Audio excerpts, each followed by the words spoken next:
ओम गणेशाय नमः। सावन मातम अध्याय 6। सनत कुमार ने शंकर जी से कहा, हे ईश्वर, मैंने हर्ष का कारण रविवार महात्म को सुना। अब आप सावन महीने के सोमवार व्रत के महात्म को सुनाइए। ईश्वर ने सनत कुमार से कहा, हे सनत कुमार, रवि मेरी आँख है, उनका श्रेष्ठ महात्म है पार्वती के सहित। क्या इस मेरे सोम नाम का महात्म का वर्णन हो सकेगा? मुझसे इसके महात्म का जो कुछ वर्णन हो सकेगा उसे आपसे मैं कहता हूँ, सुनाता हूँ। चंद्रमा का नाम सोम है, ब्राह्मणों के सोम राजा हैं। यज्ञ साधन सोमलता का नाम है। इन नामों के कारण को एकाग्र होकर आप मुझसे सुनिए। यह मेरा स्वरूप है, इसलिए सोम इसका नाम है। हे विपर, इस व्रत की विधि सुनो, मैं विस्तार से आपको सुनाता हूँ। 12 महीनों में सोमवार व्रत करना उत्तम है। यदि 12 महीनों में व्रत करने का सामर्थ्य नहीं हो तो सावन मास के सोम को व्रत करें। इस मास में सोमवार का व्रत करने मात्र से 1 साल व्रत करने हेतु फल का भागी हो जाता है। अगर सोमवार के व्रत सावन मास में रखे तो पूरे साल का व्रतों का फल मिल जाता है। सावन शुक्ल पक्ष प्रथम सोमवार के दिन से सोम व्रत का संकल्प करें।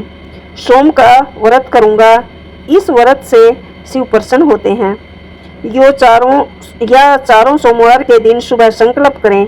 यदि सावन मास में 5 सोमवार हो जाएं तो 5 ही सोमवार के दिन संकल्प करके शाम को शिव अर्चन करें। सायंकाल में श्री शिवजी को सोडा उपचार से पूजन करें और एकाग्र मन से श्री शिवजी की कथा को श्रवण करें। मैं इस सोमवार की व्रत विधि को तुम्हें सुनाता हूँ, आप सुनिए। सावन महीने के पहले सोमवार की उत्तम व्रत नियम को ग्रहण करें।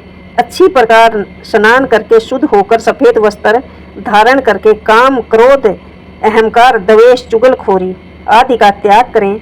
मालती, मलिका आदि सफ़ेद पुष्प तथा नाना प्रकार के फूलों और अभीष्ट उपचारों से मूल मंत्र नमः शिवाय या त्र्यंबक मंत्र से अर्चन करें और कहें कि सर्व भगवान नाशन महादेव, मैं आपका ध्यान करता हूँ। उगरनाथ भव शशि मौली, मैं आपका ध्यान करता हूँ। हे रुद्र, हे नीलकंठ, हे शिव भवहारी, मैं आपका ध्यान करता हूँ। इसी प्रकार देवेश के मनोहर उपचारों से अर्चन करें तथा अपने चित्त के अनुसार इस व्रत को जो कोई करता है उसके पुण्य फल को भी सुनो। सोमवार के दिन पार्वती के सहित का जो पूजा अर्चना करते हैं वे प्राणी पुनरावृत्ति से रहित होकर दुर्लभ लोक प्राप्त कर लेते हैं।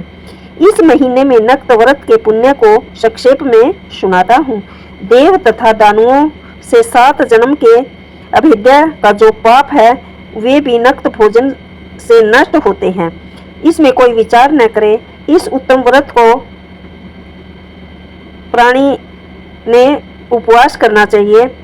पुत्र की इच्छा रखने वाला, धन की इच्छा रखने वाला सब कुछ प्राप्त कर लेता है। जो पुत्र की इच्छा करता है उसको पुत्र प्राप्त हो जाता है, जो धन की इच्छा करता है उसको धन प्राप्त हो जाता है।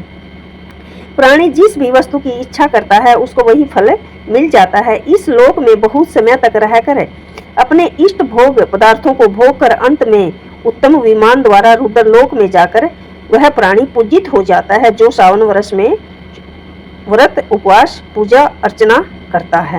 मन, धन और जीवन को चलाने वाला जानकर प्रयत्न से व्रत का उद्यापन करें।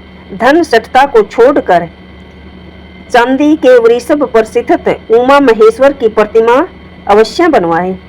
सुंदर लिंग मंडल बनाकर उस पर घट की स्थापना करें।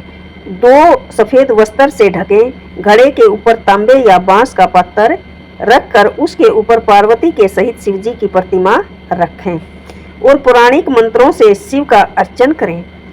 पुष्प का मंडप बनाकर उसके ऊपर एक रमणीक चंदावा बांध दें। रात के समय गीत या भजन कीर्तन द्वारा जागरण करें। अपने ग्रह सूत्र विधान द्वारा बुद्धिमान अग्नि की स्थापना करें। सर्व भय नाश आदि एकादश नाम से होम करें। पलाश की लकड़ी से 108 बार आहुति दें। यह ब्रीहितिल आदि द्वारा इस मंत्र से ओम त्र्यंबक यजामहे बेलपत्र या षडश मंत्र से हवन करें। पूर्ण आहुति क्रम पर स्वष्टिकृत आदि आहुति दे। आचार्य का पूजन करके गो आचार्य को भी दक्षिणा दे। रमणीक 11 ब्राह्मणों को भोजन कराकर उन ब्राह्मणों को एकादश गड़ा बांस के पत्थर सहित पूजा करके दान दे।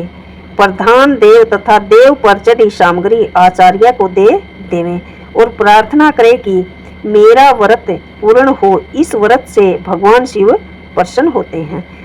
प्रसन्नता से बंधु बांधवों सहित भोजन करे। जो इस विधान द्वारा इस व्रत को करता है वह जो चाहता है वह सब प्राप्त कर लेता है और शिव लोक जाकर पूजित हो जाता है। ओम नमः शिवाय। ओम पम पार्वते पते नमः। छठा अध्याय संपूर्ण। राधे राधे।